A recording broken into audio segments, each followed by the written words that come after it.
Hello everyone, welcome back. This is your reading for Thursday, February 6th, 2025. And I've already spent quite a bit of time shuffling, but I'm just kind of grounding in again and asking for 3 cards to give us what we need to know for today. And then I'll do the astrology afterwards. And I am using the Radiant Rider-Waite Tarot. But I have my little astroglyphs on the... I had to write in my little astroglyphs. Right there. Okay. Ooh. Page of Swords. First thing in the morning. Somebody going to go play any kind of a sport with a bat of some type? Or golf? Or cricket, or maybe just be really enthusiastic about learning something new. Oh, and then we have the Queen of Swords too. Wow. Queen of Swords is the theme, and the Six of Cups for later in the evening. Okay. So, and they're all upright. And I did allow for reversals, but nothing today. So let's go with the theme first. With the Queen of Swords, this is a woman who's very, very independent. She's been through a lot. She's the transformational butterflies give away pretty much what she's been through. And she's receptive, very receptive to the truth. Always, to lead her in the right direction. And you can see, it's her left hand that's up and reaching out to, you could call it the heavens or to her guides, and asking her, she's probably asking, okay, which way to go? Which way leads me to the truth? And that's how she's always thinking. That's why we have the clouds here. We've got the clear sky. The clouds are below her. She's up high, very high. So if this is a woman in your life, you're blessed. Although she'll always tell you the truth, but she might not be very, caring about the way she says it. But you're always going to get the truth out of her. And she'll be very helpful. This is also a woman usually that's in, any of the teaching professions, like literally a professor. She could also be an attorney of some type. But a high level, very high level of, intelligence on top of the intuition. Because, all the queens are of the water receptive element, and then plus the element that they're in. I'm drawn to the little, hold on, let me grab my book. Is it a bell that's on her? What is that? Let me see if I can find it here. Let's see, court cards. No, that's cups. Here we are, court cards are in them. No, is that no, that's the Celtic cross. Swords. And then go way back. I'm sure that it's something there. I have my other Ruth Ann and Walt Amberstone book that has tons of symbology, but it's in my bedroom. So, okay. Oh, yeah, the astrological associations besides air, they're looking at Virgo and Libra. Okay. Yeah, the details, right? That makes sense. An incisive woman. Okay. I'm looking for... river. Ooh, the card's element is water of air. We see the water element in the river below the 4 trees. Yeah, down here. And I don't know if you can see that. There you go. Okay, I'll hold it that way. Give my bicep a workout here. Let's see. It extends, so this is the river. It extends from the queen's red veil, which flows down behind her throne. Yeah. We can't see that part, can? Oh, yeah, we can. That's it right here. Durr. Okay. This creates the effect of a river of blood, a reminder that this queen, unlike her jewelry, is not for show. If necessary, she will fight, and it won't be pretty. Maybe that's why she has red shoes. Yeah, right?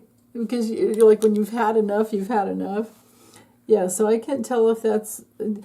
I think it might be something more or different than a little bell. So let's see. Air element for the mind is expressed through motifs of winged creatures. The single bird, yeah. The cherub, okay. And the butterflies on her throne and crown, of course. Her butterfly crown is open. Yeah, oh yeah. That's amazing to have that one key element right there. Oh my gosh. Okay, butterfly crown is open, a sign that she welcomes ideas and opinions. She's very much part of her airy landscape, wearing clouds on her cloak and white billowing robes. The blue sky background symbolizes her motivation, okay, to find the truth. On her throne are two crescents, either two crescent moons or two sickles or curved blades. Oh, that's interesting. Right here. Let's see right there. And then there's also the, more butterflies. Wow. There's just so much transformation there, but I never noticed that little sickles or two moons. I kind of like the moons better, right? Because to me, the moons, would be the ability to get to your psychic ability or the psychic perceptions, the ability to cut through the crap, if you want to look at it as a sickle or a scythe. But the moons to me going in both directions, always looking for the truth and the transformation of her emotional body, right? Because she kind of follows the cups. At least in my mind, it goes wands, cups, swords, and then pentacles. But maybe you guys have different ways of reading that. Okay, so that's the two crescents or crescent moons or curved blades. As moons, they link her to crescents on card 2. Yeah, the High Priestess, who deals with the hidden world of the subconscious and the sixth sense. The Queen of Swords also has sharp instincts and is not afraid to follow them. As sickles, they echo the purpose of her magical object, the sword, again linking with the element of air. Queens and kings in tarot are traditionally regarded as people in your life or people about to come into your orbit. Cool. However, you can also read the queen as a general influence, yeah. And then that's included over here, which is wisdom and intelligence, perspective, and the ability, I don't know if you can see that there, okay, and the ability to see the bigger picture. When placed close to negative cards in a reading, the queen shows strength in adversity. Oh yeah, I wouldn't mess with her. As the you in a card reading, be determined and stand strong. I love that. And then 2 queens can be rivalry, 3 queens helpful friends, and 4 queens women meeting up. God, I can't imagine getting all 4. Wow. Okay. So, but I'm still not seeing anything about that. Yeah, I'll have to look in my other book and get back to you on that one. Because maybe it's online. It's probably online too. Whoops. There we go. But anyway, you know what? It doesn't look like a bell when you get really close. I mean, it kind of does, but to me, it also could just be like a part of a sash or a part of her robe or a reminder of all that she's been through. Because, the Suit of Swords are hard, right? I mean, you've got the Ace of Swords, which is about truth, but then all the way through, it's just not easy, right? 2, 3, 4, 5, I mean, Four of Swords, you get a little break. I guess the Four of Swords are probably about the only one that's easy. But it's after battle, and it's gearing up maybe for another battle, or it's before battle, actually. There's betrayal. The 3 of Swords, you've got betrayal. 4 of Swords, you've got the battle. The rest and the preparing for battle, and the 5 of Swords is definitely the battle. 6 of Swords is if you didn't win, you're getting the hell out of Dodge, right? 7 of Swords is, oh my God, can I survive? Do I have to steal? Or is it somebody stealing from me? Where's my baggage? That kind of thing. On and on. So, Yeah. Also, I wonder too if because the swords are just so mental and all about communication. So ideas, communication, and how we communicate. So maybe the troubles with the suit of swords can have to do with what we say, right? What we say and what we write, and how we can get in trouble. I'm always getting in trouble. So okay, so from the page to the queen. This is interesting. The knight's gone, so it's not so fast moving. But here's our theme for the day: is that independent wisdom and perspective to guide you. And the hard, just think of all the cards leading up to her, all the swords leading up to her, and how challenging they are. And then with the page of swords, it's ideas on one level, and the interest too. Well, like for me, grabbing the book, that could even be the Page of Pentacles because it's something physical. But I wanted to read up on what other people thought. The guy's not very grounded in this. I mean, he is on the land, but he's up high. The water's up there. The sword is bigger than he can really handle. I mean, hers is pretty big too, but it seems like she's kind of balancing it on her throne. Who could even, if you think back in those days, like, they must have been so strong, and I bet you their shoulders blew out at 25. Just imagine that. Oh, so anyway, all the pages are earthly, of the earth, so it is about learning and getting new things under your belt, getting things, understanding things. But when we have the Page of Swords, because it's of the element of air, it's somebody who's more curious. There's a lot of talking, like probably me right now, talking too much about the swords. And it could be that we're restless. It could be that we just wake up with a lot of mental energy to learn something new. And I think that that's a good thing, because then, we grow. Now, in the evening, it's more about having some fun and hanging out with people that you care about, and maybe even receiving a present. Maybe somebody brings you flowers, or maybe you are the one giving a present. And with the sun in Scorpio, it deeply affects you and how you feel. We all need love. We all need little presents here and there, little reminders. Maybe it's even not just, because, boy, it's a powerful experience to have a loving encounter with a little one. And they usually just crack me up. They're so funny. Kids are so fun to be around. So, but yeah, Six of Cups, when it comes to keywords, we're, coming together, reunions, something from the past, innocent times, childhood memories, the siblings that we loved and used to hang out with, because it's upright. If it were reversed, I'd be like, oh, it'd be a little challenging there. But we have the white flowers, the white lilies that indicate purity. And this cup is really big, and there's a huge one back here. The flowers everywhere. We've got some bit of like a family crest right here. Nice big home. It looks like, a lot of safety, and there are other people around. It looks like maybe these kids or maybe this little one is working in the garden, because she has gloves on. That's interesting. Who knows? This could also be planting in your garden, because maybe you're in a part of the world that is warm right now. Maybe this is your springtime. Okay, so that's all we have for the tarot portion. Let's look at the astrology for today, and you'll see it's just a lot like yesterday, and that is because the only thing we're really tracking that's going to change a lot are the faster moving planets, and you see them over here, and the ascendant, but also the four corners. So this is over Washington, D.C. I set it back for an hour, so we've got 3 a.m. Oh, I'm sorry. Hold on. That's not what I wanted to do. I forgot. I've got it Eastern time.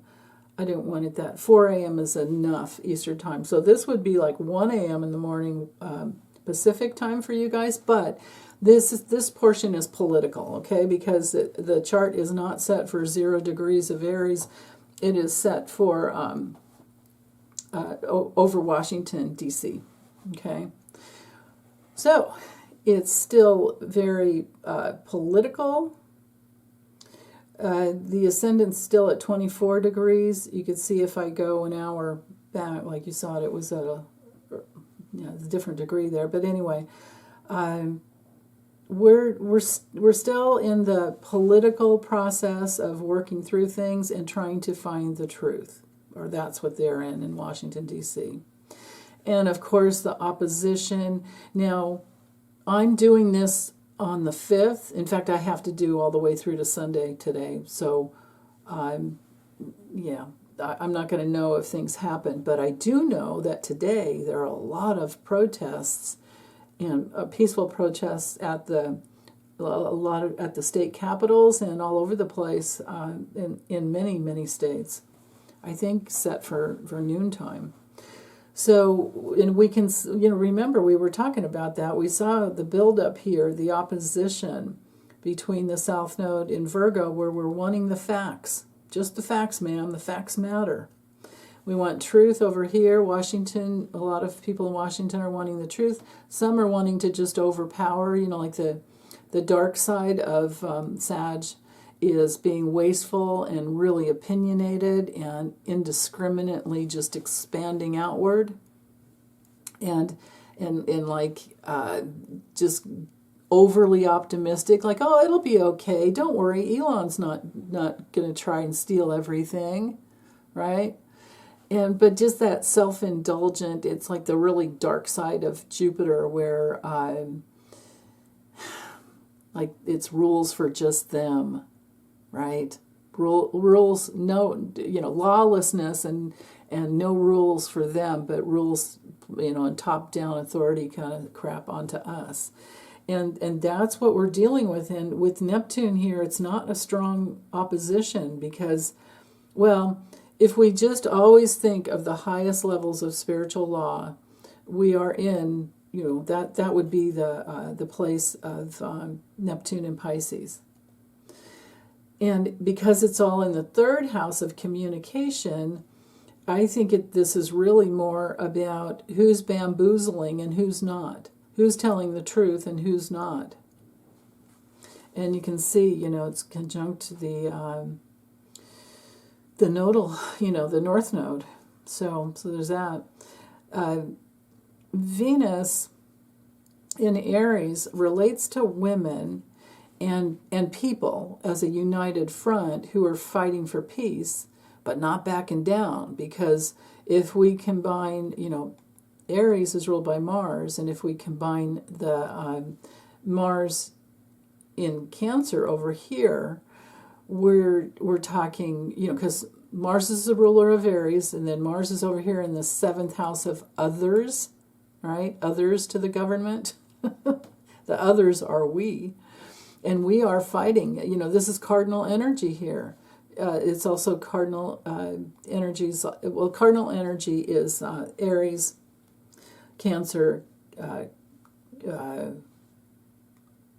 No, wait, actually, Aries. My God. Aries, Cancer, Capricorn. Yeah. So it's about, being brave down here, and we're braver when we're together. So that, there's that which is good. And then Cancer over here can be very patriotic and supportive and healing and loving and caring. But this, cardinal energy is movement-oriented energy. So, yeah. And then we don't have anything in Libra, but the midheaven appears in Libra. Now, that's the other cardinal. So Aries, Cancer, Libra, and Capricorn. And they usher in the seasons too, right? Aries brings in the spring, Cancer brings in the summer, Libra brings in the fall, and of course Capricorn brings in the winter. So to have Libra up here on the midheaven, it's a hot point. These are the 4 hot points, but especially the ascendant in the midheaven. So justice is needed up here, and inclusive. This is inclusive energy down here. These are the issues with DEI, and then the justice that like who's got the keys into the Treasury Department and all of that, and the DOJ. Well, everybody there. I just did a reading on Trump's health, and it was decided to do the reading because of the. You'll probably have seen it before you get to this one, but if you haven't, you might want to go look, because he's just being told no all over the place. A federal judge shut him down with trade wars.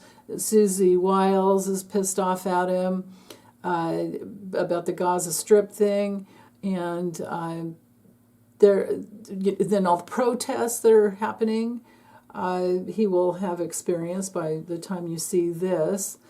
And we know he only ran just to keep out of prison, right? So there's that. And then, Saturn in Pisces down here relates to government walls against immigration. And with the North Node and Neptune in Pisces, it's the movement towards compassion or cults and victimization. And he's building a Guantanamo. Well, no, he's building a detention camp. Or he's sending people to. That's another order he got against them. That got put against him. That they can't. That's even another one. I totally forgot about that. That the birthright citizenship thing is he can't go against the Constitution with that. Like he's trying. So he's signing all these executive orders that he can't even really, not really, he just literally can't enforce. So they are being thrown back at him. And that's what the fight is over here with Mars in Cancer, right? Because, again, trying to protect the homeland. Now, with the inconjunct, and tomorrow I think we'll have the 2 inconjuncts, but right now you just see that it's 1, but there's really 2 there, because just notice how Mars is at 19 degrees here, and then the Sun and Mercury are at 15 and 17. So there's an exact 150 degree going on there. It'll tighten up and be really totally exact tomorrow, but it's gearing up, so it's the energy's strong. Okay, Mars is retrograding back. It's going to go back to 16. So as the Sun and Mercury are tooling around, in those mid degrees, and then the mid degrees are, it's the frick around and find out phase, right? So this is important right here. This conglomeration right here, because there's an adjustment going on for the people in their power, networking together, of course, with the Aquarian energy, and then we also have the semi-square over here. Now the moon has made it to Gemini. Yesterday it was in Taurus, and now it's crossed over Uranus. And things were kind of shocking yesterday. A lot came out. More and more people are learning about what happened.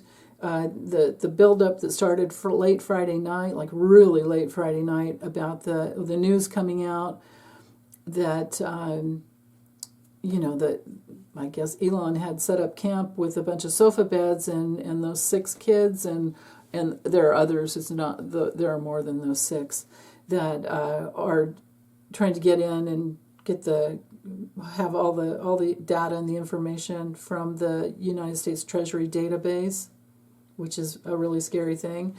But now all of our there's tons of our Democratic people standing up for us. If you guys aren't seeing it on the news, it's because you're not watching the right news, or you're not reading the news.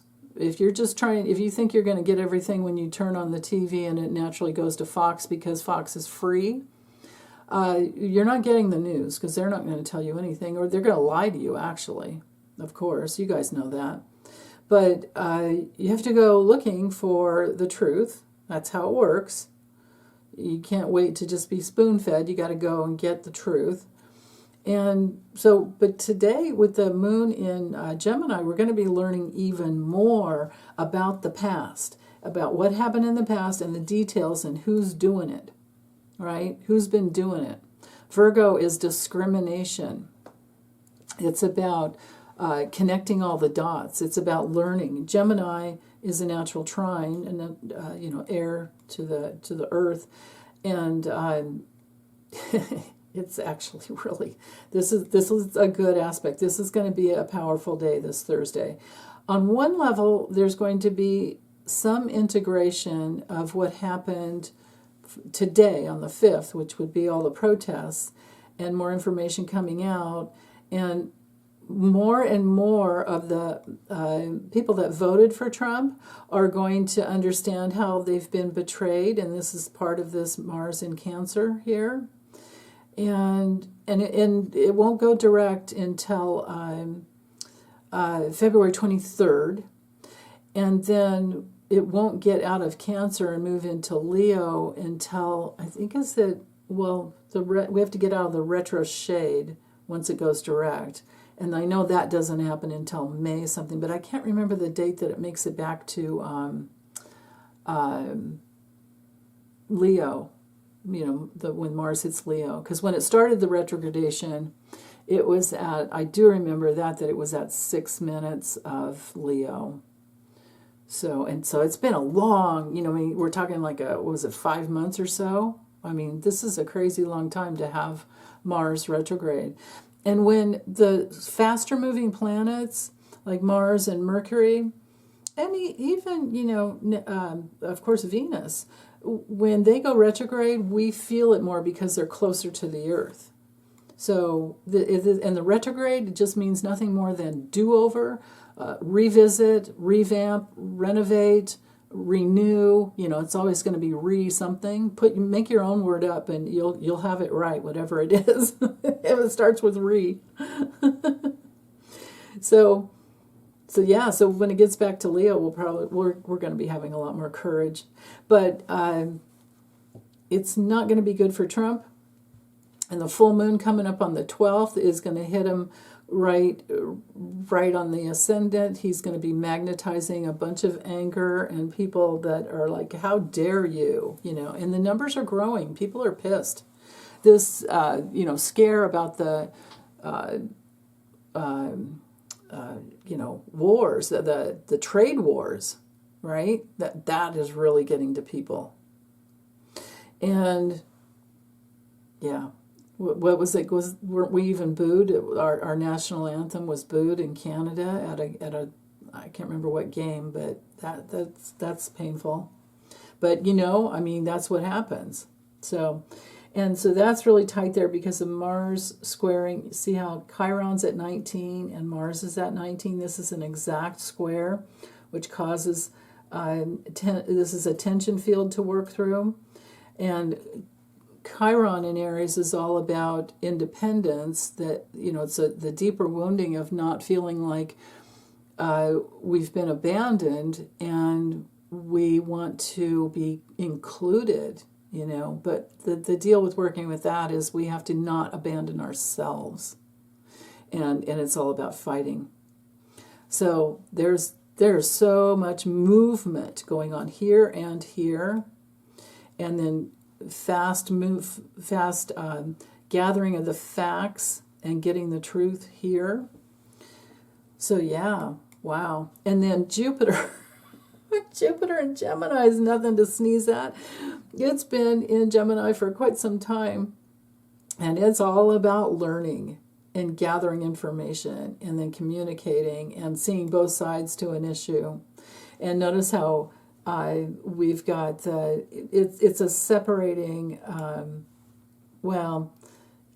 because Jupiter was retrograde. I guess with that one I'll just say that the important thing is to see the 4 degrees here between Mercury and Jupiter. So Mercury rules Gemini, Jupiter rules Sag, the ascendant here, and Mercury is about people's decisions, people's votes.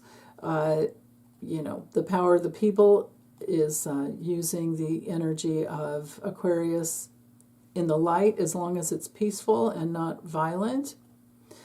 And But we're all talking about it, and that's a good thing. That's a really, really good thing. Now, with Uranus here squaring the two, because Uranus is actually just squaring, it's still in orb with the Sun. The Sun square Uranus, because Uranus will enlighten, like I was saying yesterday, we'll get some enlightenment about the things we really, that matter to us, money, right? But it's squaring Ceres over here and the Sun. And the Sun is going closer and closer to Ceres. Now remember, Ceres is our, how we nurture and what we care about. It's a dwarf planet, just like Pluto and just like Eris. And it can create grief and separation among the bigots, okay? The bigots. The bigots are Elon Musk, Donald John Trump, all of his upper level cohorts who will do anything for him. There's so many I can't even name. So this isn't good for them, because Uranus can bring through reversals of fortune. Nobody wants what Elon is selling, and nobody wants Trump's crap either. We don't want his Bibles printed in China and his golden sneakers or diapers or Depends or whatever. We don't want any of him, any of his stuff, any of him. We want them gone. So anyway, I'm wondering if Mars trining Saturn might give us that, because Mars is moving backwards. Remember, we're going to have this exact, it's only 1 degree right now, just about exactly 1 degree, but it's going to be even tighter over the next few days, and next week. And then after it stations direct on the 23rd, then it'll move back over that same place. And Saturn's just going to sit there and go, yeah, we'll see about that. Saturn's our wall. But this is the government, and this is the people, because it's in Cancer, and what we want. This is what we want as a nation. We have to remember our July 4th, 1776 chart. There's a lot of Cancer in that chart. The sun sign, and so I'll have to pop that over here one of these days. Anyway, so the fast-moving connective energy there between, safety-oriented Cancer and inclusive, caring, compassionate energy of Pisces is really good. And it's also really good for if you're trying to figure out who's trustworthy and who's not, and you're realizing that the cult leader that you followed is the liar and the cheater, and what are they doing, and they finally figure out things. There's nothing like the wrath of being betrayed. So this is not going to go well for the monster. So, okay, I want to end on a positive note with this, but I guess the only positive note that I really could say is that the truth is coming out, the facts are coming out, we'll be integrating the power of the people if we stay aligned with the forces of brotherhood, sisterhood and brotherhood, the law of humanity. We're going to be fine, because the dark side of Aquarius, with the intellectual superiority and the pride and the tech bros and their bigotry, they won't win. They won't win, because to win, they have to open up the polar opposite, which is Leo, and get into their hearts. And when you're a malignant narcissist, or you're drugged out like they both are, Leon and what I mean? It's just, you can't. It doesn't work when you numb yourself out, and it doesn't work when you don't go for the love. They're just not geared towards that. To them, it's all about money, and it's never going to work for them. And it's just the patience that we have to go through. Maybe that's the lesson of our nation. Maybe that's it. Is that it's not about the money. It's not about the money. It's about the people. And sharing and caring. Maybe that's what everybody needs to get that lesson. So, okay. That's it. Take good care, you guys. Bye.